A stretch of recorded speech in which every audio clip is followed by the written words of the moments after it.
జై శ్రీరామ్.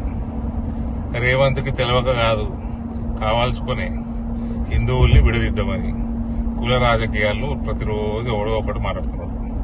94లో కాంగ్రెస్ గవర్నమెంట్ ఉన్నది గుజరాత్లో, ఆ కులాన్ని బీసీలలో కలిపారు, మోదీ గారి కులాన్ని. 99లో దేశంలో బీసీలలో కలిపారు. 94లో కలిపినప్పుడు గుజరాత్ లో కాంగ్రెస్ గవర్నమెంట్, మోదీ గారు ఎలక్టోరల్ పాలిటిక్స్ లోనే లేడు. అప్పటికి 99లో కూడా లేడు ఆయన ఎలక్టోరల్ పాలిటిక్స్ లో. ఇవన్నీ రేవంత్కు తెలియక కాదు, కావాల్సుకొని ఈ ఏదైతే కాస్ట్ సెన్సస్ అన్న ఒక సూలకోట్ల సర్వే చేసిండో అందులో కాస్ట్ సెన్సస్ పక్కకు పెట్టుంది.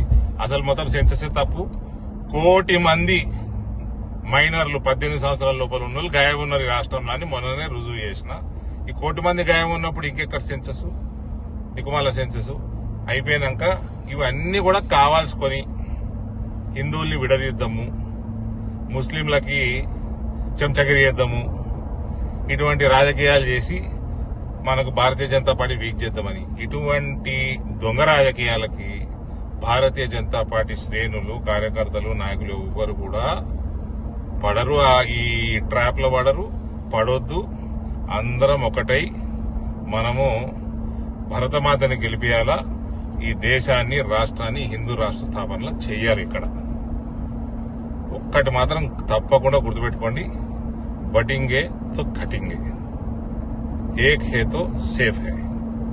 Don't fall in the trap of Congress and TRS divide and rule policy. Bharat Mata की जय.